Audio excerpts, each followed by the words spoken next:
নমস্কাৰ বন্ধুসকল আপোনালোকক নতুন ভিডিঅ'টিলৈ স্বাগতম জনাইছোঁ। আজিৰ ভিডিঅ'টিত কথা পাতিম সানফ্লাৱাৰ সিড বা বেলি ফুলৰ গুটিৰ স্বাস্থ্য উপকাৰিতাৰ বিষয়ে।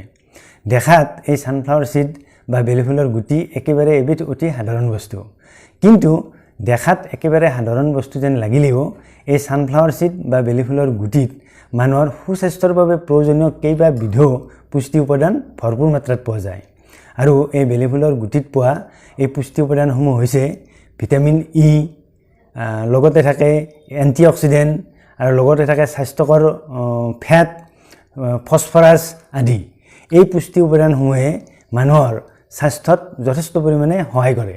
বিশেষকৈ হাৰ্টৰ স্বাস্থ্য ভালে ৰাখে, চুলিৰ স্বাস্থ্য ভালে ৰাখে, ছালৰ স্বাস্থ্য ভালে ৰাখে আদি। পুষ্টিবিদসকলৰ মতে এই সানফ্লাৱাৰ সিড বা বেলি ফুলৰ গুটি হৈছে নৱপ্ৰজন্মৰ বাবে পুষ্টিৰ ভাণ্ডাৰ।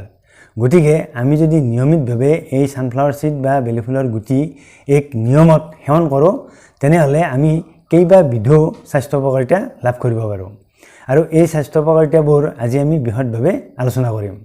গতিকে বন্ধুসকল, ভিডিঅ'টি আপোনালোকে শেষলৈকে চাব বুলি আশা কৰিলোঁ। আৰু ভিডিঅ'টি চাই যদি আপোনালোকে উপকৃত হোৱা বুলি ভাবে, তেনেহ'লে ভিডিঅ'টিত লাইক এটা কৰিব। লগতে আমাৰ স্বাস্থ্য ৰক্ষা চেনেলটোৰ পৰা এনেধৰণৰ ভিডিঅ' নিয়মিতভাৱে পাই থাকিবলৈ হ'লে আমাৰ স্বাস্থ্য ৰক্ষা চেনেলটো ছাবস্ক্ৰাইব কৰি থ'ব বুলিও আপোনালোকক অনুৰোধ জনালোঁ। গতিকে আহকচোন, এই বেলি ফুলৰ গুটি বা সানফ্লাৱাৰ সিডৰ পৰা আমি কি কি স্বাস্থ্য উপকাৰিতা লাভ কৰিব পাৰোঁ সেই বিষয়ে এবিধকৈ কথা পাতোঁ আহক। 1. হাৰ্টৰ স্বাস্থ্য ভালে ৰাখে। বেলি ফুলৰ গুটি বা সানফ্লাৱাৰ সিডত থাকে পলি আনচেচুৰেটেড আৰু মনো আনচেচুৰেটেড নামৰ হেল্ডি ফেট। এই হেল্ডি ফেটে তেজত কলেষ্টৰল জমা নোহোৱাকৈ ৰাখে, লগতে তেজত বেয়া কলেষ্টৰলৰ পৰিমাণ কমায় আৰু ভাল কলেষ্টৰলৰ পৰিমাণ বঢ়ায়, যাৰ বাবে মানুহৰ ধমনীবোৰ পৰিষ্কাৰ হৈ থাকে। আৰু ধমনীবোৰ পৰিষ্কাৰ হৈ থকাৰ ফলত হাৰ্ট ব্লক হোৱাৰ নিচিনা সমস্যাই দেখা দিয়াৰ সম্ভাৱনা নাথাকে। গতিকে যদি নিয়মিতভাৱে এই বেলি ফুলৰ গুটি বা সানফ্লাৱাৰ সিড সেৱন কৰা হয়, তেনেহ'লে মানুহৰ তেজৰ কলেষ্টৰলৰ সমস্যা নাইকিয়া হয়। আৰু তেজৰ কলেষ্টৰলৰ সমস্যা নাইকিয়া হোৱাৰ লগতে মানুহৰ উচ্চ ৰক্তচাপজনিত যিবোৰ সমস্যা থাকে সেই সমস্যাবোৰো নাইকিয়া হয়। আৰু লগতে এই বেলি ফুলৰ গুটি বা সানফ্লাৱাৰ সিডত ভিটামিন ই থাকে। ভিটামিন ই হৈছে এবিধ অতি শক্তিশালী এণ্টিঅক্সিডেণ্ট। এই শক্তিশালী এণ্টিঅক্সিডেণ্টবিধে মানুহৰ ধমনীত বা মানুহৰ শৰীৰত যিবোৰ ফ্ৰী ৰেডিকেল জমা হয় সেই ফ্ৰী ৰেডিকেলবোৰ ধ্বংস কৰে। গতিকে ফ্ৰী ৰেডিকেলবোৰ ধ্বংস কৰাৰ ফলত মানুহৰ হাৰ্টৰ স্বাস্থ্য ভালে থাকে, বা হাৰ্টৰ স্বাস্থ্যৰ লগতে ফ্ৰী ৰেডিকেলে সৃষ্টি কৰিব পৰা যিবোৰ স্বাস্থ্য সমস্যা সেই স্বাস্থ্য সমস্যাসমূহক প্ৰতিৰোধ কৰি ৰাখে। গতিকে মানুহৰ হাৰ্টৰ স্বাস্থ্য ভালে ৰাখিবলৈ হ'লে নিয়মিতভাৱে আচলতে এই বেলি ফুলৰ গুটি বা সানফ্লাৱাৰ সিড সেৱন কৰিব লাগে। তেতিয়া মানুহে হাৰ্টৰ স্বাস্থ্য ভালে ৰখাৰ লগতে উচ্চ ৰক্তচাপজনিত ৰোগৰ পৰাও হাত সাৰি থকাটো সম্ভৱ হয়। নম্বৰ 2, ওজন নিয়ন্ত্ৰণ কৰে। আজিকালি মানুহৰ ওজন নিয়ন্ত্ৰণ কৰাটো হৈছে এক ডাঙৰ চেলেঞ্জ। গতিকে বেলি ফুলৰ গুটিত কিছুমান হেল্ডি ফেট থকাৰ লগতে যথেষ্ট পৰিমাণে আঁহ থাকে, আৰু এই উপাদানসমূহে আচলতে হজম শক্তি বৃদ্ধি কৰে। লগতে মানুহৰ বিপাকক্ৰিয়া বেছি ফাষ্ট কৰি দিয়ে, বা বিপাকক্ৰিয়া বেছি ফাষ্ট কৰি দিয়াৰ ফলত মানুহৰ শক্তি বেছিকৈ ক্ষয় হয়। আৰু শক্তি বেছিকৈ ক্ষয় হোৱাৰ ফলতে মানুহৰ শৰীৰত জমা হোৱা ফেটবোৰ আচলতে বাৰ্ণ হয়। গতিকে এনেদৰে বিপাকক্ৰিয়া বৃদ্ধি কৰাৰ ফলত বা হজম শক্তি বৃদ্ধি কৰাৰ ফলত মানুহৰ ওজন কমিবলৈ ধৰে। গতিকে যিসকল মানুহে বেছি ওজন বা অভাৰৱেইটৰ নিচিনা সমস্যাত ভুগি আছে, তেওঁলোকে আচলতে নিয়মিতভাৱে এই বেলি ফুলৰ গুটি এক নিৰ্দিষ্ট মাত্ৰাত সেৱন কৰিব লাগে। তেতিয়া তেওঁলোকে এই ওজনৰ পৰিমাণটো নিয়ন্ত্ৰণত ৰাখিব পাৰে। আৰু ওজনৰ পৰিমাণ নিয়ন্ত্ৰণত ৰাখিলে নিশ্চয়কৈ বহুতো ৰোগক আচলতে প্ৰতিৰোধ কৰি ৰাখিব পাৰে। নম্বৰ 3, মানসিক চাপ কমায়। আজিৰ দিনত বা আধুনিক যুগত মানুহৰ প্ৰধান সমস্যা হৈছে মানসিক চাপ। কিন্তু বেলি ফুলৰ গুটিত ট্ৰিপ্ট'ফেন নামৰ এবিধ এমাইনো এচিড পোৱা যায়। যদিহে নিয়মিতভাৱে বেলি ফুলৰ গুটি বা এই সানফ্লাৱাৰ সিড সেৱন কৰা হয়, তেনেহ'লে বেলি ফুলৰ গুটিত থকা এই ট্ৰিপ্ট'ফেন নামৰ এমাইনো এচিডবিধ যেতিয়া শৰীৰত সোমায়, তেতিয়া মানুহৰ শৰীৰৰ পৰা মেলাটনিন আৰু চেৰ'টনিন নামৰ দুবিধ হেপী হৰম'ন বেছিকৈ ৰিলিজ হয়। আৰু মানুহৰ শৰীৰত যেতিয়া এই হেপী হৰম'ন দুবিধ বেছিকৈ ৰিলিজ হয় বা বেছি পৰিমাণে উৎপন্ন হয়, তেতিয়া মানুহৰ মনটো আনন্দিত হৈ থাকে। আৰু মানুহৰ মন আনন্দিত হৈ থকা মানে মানুহে যদি মানসিক চাপত ভুগিও থাকে তেতিয়া মানসিক চাপ অতি সহজে দূৰত থাকে আৰু মানসিক চাপ দূৰত থকা মানে আচলতে মানুহে সুস্বাস্থ্যৰ বাট মুকলি কৰিব পাৰে। ইয়াৰ উপৰি বেলি ফুলত থকা মেগনেছিয়ামৰ বাবে মানুহৰ স্নায়ুমণ্ডলী সদায় শান্ত হৈ থাকে আৰু মানুহৰ স্নায়ুমণ্ডলী শান্ত হৈ থকা মানে আচলতে মানুহে মানসিক চাপৰ পৰা মুক্ত হৈ থকাত সহজ হয়। গতিকে বেলি ফুলৰ গুটিত থকা এই উপাদানবোৰৰ বাবে মানুহে অতি সহজে মানসিক চাপৰ পৰা মুক্ত হৈ থাকিব পাৰে যদিহে নিয়মিতভাৱে এই বেলি ফুলৰ গুটি বা ছানফ্লাৱাৰ চিড সেৱন কৰা হয়। নাম্বাৰ 4, ডায়েবেটিছ নিয়ন্ত্ৰণ কৰে। বেলি ফুলৰ গুটিত আচলতে যথেষ্ট পৰিমাণে ফাইবাৰ পোৱা যায় আৰু হেল্ডি ফেট পোৱা যায়। এই উপাদানবোৰে আচলতে মানুহৰ হজম শক্তিটো যথেষ্ট পৰিমাণে শ্ল' কৰি দিয়ে আৰু হজম শক্তিটো শ্ল' কৰি দিয়াৰ ফলত মানুহৰ চুগাৰ নিয়ন্ত্ৰণত থাকে। ইয়াৰ উপৰি মানুহৰ শৰীৰত যিবোৰ পুষ্টি উপাদানৰ প্ৰয়োজন বিশেষকৈ এই হেল্ডি ফেট লগতে মেগনেছিয়াম আৰু হেল্ডি ফেটে আচলতে ডায়েবেটিছ ৰোগীসকলৰ বিভিন্ন ধৰণে স্বাস্থ্য ৰক্ষাত সহায় কৰে। গতিকে ডায়েবেটিছ ৰোগীসকলে নিয়মিতভাৱে যদি এই বেলি ফুলৰ গুটি বা ছানফ্লাৱাৰ চিড সেৱন কৰে তেনেহ'লে তেওঁলোকৰ ব্লাড চুগাৰ লেভেল সদায় নিয়ন্ত্ৰণত থাকে। 5, ৰোগ প্ৰতিৰোধ ক্ষমতা বৃদ্ধি কৰে। বেলি ফুলৰ গুটি বা ছানফ্লাৱাৰ চিডত ভিটামিন ই নামৰ এবিধ অতি শক্তিশালী এণ্টিঅক্সিডেণ্ট পোৱা যায়। এই এণ্টিঅক্সিডেণ্টবিধে মানুহৰ শৰীৰত সৃষ্টি হোৱা ফ্ৰী ৰেডিকেলসমূহ ধ্বংস কৰে আৰু ফ্ৰী ৰেডিকেলসমূহ ধ্বংস কৰাৰ ফলত মানুহৰ শৰীৰৰ ৰোগ প্ৰতিৰোধ ক্ষমতা অতি সহজে বৃদ্ধি হয়। গতিকে মানুহে যদি নিয়মিতভাৱে এই বেলি ফুলৰ গুটি সেৱন কৰে তেনেহ'লে মানুহৰ শৰীৰৰ ৰোগ প্ৰতিৰোধ ক্ষমতা শক্তিশালী হৈ থাকে। গতিকে মানুহৰ শৰীৰৰ ৰোগ প্ৰতিৰোধ ক্ষমতা শক্তিশালী হৈ থাকিলে মানুহে বিভিন্ন ধৰণৰ ৰোগৰ পৰা অতি সহজে বাচি থাকিব পাৰে।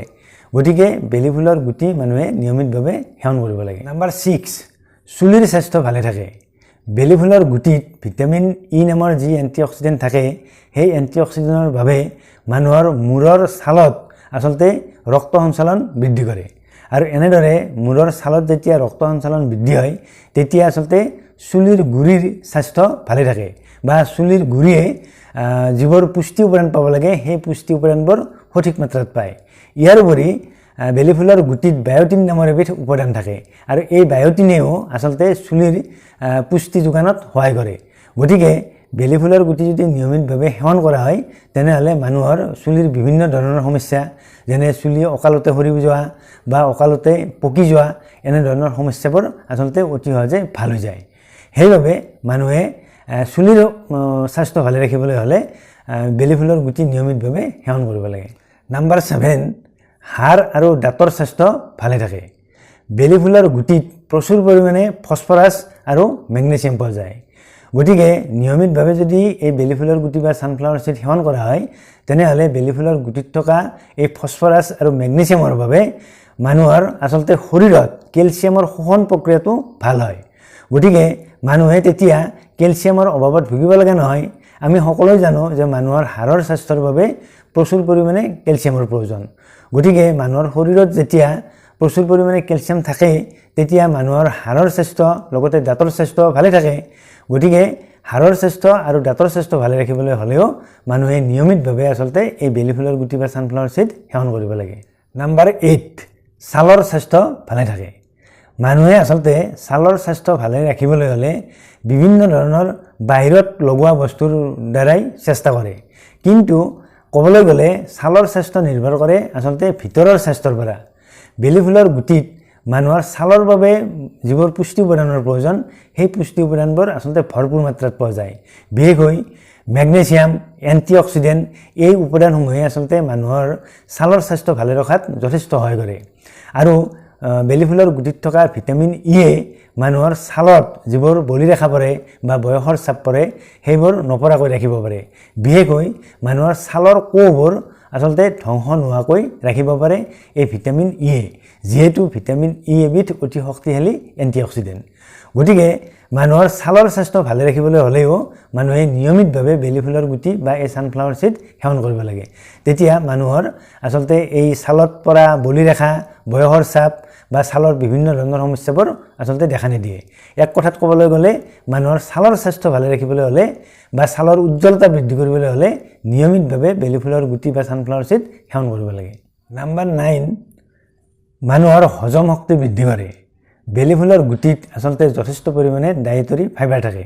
লগতে বেলি ফুলৰ গুটিত যি মেগনেছিয়াম বা স্বাস্থ্যকৰ ফেট থাকে, এই উপাদানবোৰৰ বাবেও আচলতে মানুহৰ হজম শক্তি বৃদ্ধি হয়। আৰু লগতে বেলি ফুলৰ গুটি এবিধ প্ৰ'বায়'টিক খাদ্য হিচাপেও আচলতে মানুহৰ শৰীৰত কাম কৰে। গতিকে বেলি ফুলৰ গুটি নিয়মিতভাৱে সেৱন কৰিলে মানুহৰ হজম শক্তি ভালে থাকে। আৰু হজম শক্তি ভালে থকা মানে আচলতে মানুহৰ অভাৰঅল স্বাস্থ্য ভালে থকা। গতিকে যিসকল লোকে হজমৰ গণ্ডগোলত ভুগি আছে বা হজমৰ সমস্যাত ভুগি আছে, তেওঁলোকে নিয়মিতভাৱে বেলি ফুলৰ গুটি সেৱন কৰিব লাগে। তেতিয়া হজম শক্তি ভালে থাকে। নাম্বাৰ 10, শৰীৰত শক্তি বৃদ্ধি কৰে। বেলি ফুলৰ গুটিত আচলতে যথেষ্ট পৰিমাণে হেল্ডি ফেট পোৱা যায়। এই হেল্ডি ফেটবোৰে আচলতে মানুহক শক্তি যোগান ধৰে। সেইবাবে যদি নিয়মিতভাৱে এই বেলি ফুলৰ গুটি বা ছানফ্লাৱাৰ চিড সেৱন কৰা হয়, তেনেহ'লে ইয়াত থকা হেল্ডি ফেটৰ বাবে মানুহে সদায় শক্তিবান হৈ থাকিব পাৰে। গতিকে মানুহে যদি দুৰ্বলতাত ভুগি থাকে বা কিছুমান মানুহে যদি ক্ষীণাই গৈছে বা কিছুমান মানুহে যদি ৰাতিপুৱা শুই উঠাৰ পাছতে দুৰ্বল অনুভৱ কৰে, তেওঁলোকে আচলতে এই নিয়মিতভাৱে বেলি ফুলৰ গুটি সেৱন কৰিব লাগে। তেতিয়া বেলি ফুলৰ গুটিত থকা হেল্ডি ফেটৰ বাবে মানুহে শক্তি আহৰণ কৰিব পাৰে আৰু একেৰাহে কাম কৰি থাকিব পাৰে, অৰ্থাৎ শৰীৰটোক কাৰ্যক্ষম কৰি ৰাখিব পাৰে। গতিকে যিসকল লোকে শাৰীৰিক দুৰ্বলতাত ভুগি আছে, তেওঁলোকে যদি নিয়মিতভাৱে এই বেলি ফুলৰ গুটি বা ছানফ্লাৱাৰ চিড সেৱন কৰে, তেনেহ'লে তেওঁলোকৰ এই শাৰীৰিক দুৰ্বলতা অতি সোনকালে দূৰ হয়। এতিয়া আমি কথা পাতিম এই বেলি ফুলৰ গুটি বা ছানফ্লাৱাৰ চিড কি দৰে বা কি নিয়মত সেৱন কৰিব লাগে। আচলতে বেলি ফুলৰ গুটিৰ বাহিৰত যিটো চকৰা থাকে, সেই চকৰাটো গুচাইহে বেলি ফুলৰ গুটি সেৱন কৰিব লাগে। দৈনিক আচলতে ৰাতিপুৱা এমুঠি বেলি ফুলৰ গুটি পানীত তিয়াই থোৱা গুটিহে আচলতে সেৱন কৰিব লাগে।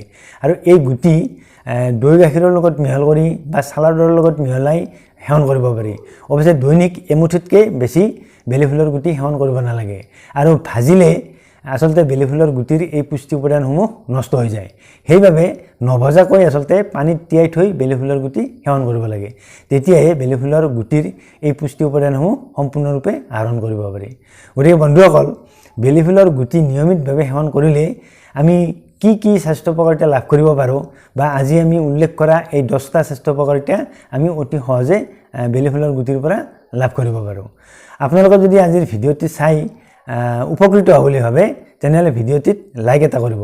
লগতে ভিডিঅ'টি চাই আপোনালোকে উপকৃত হ'ব পাৰিলে নে পৰা নাই, কমেণ্ট বক্সত কমেণ্ট কৰি জনাব বুলিও আশা কৰিলোঁ। অন্য এটা ভিডিঅ'ত আপোনালোকক লগ পোৱাৰ আশাৰে আজিলৈ সামৰিছোঁ। ধন্যবাদ।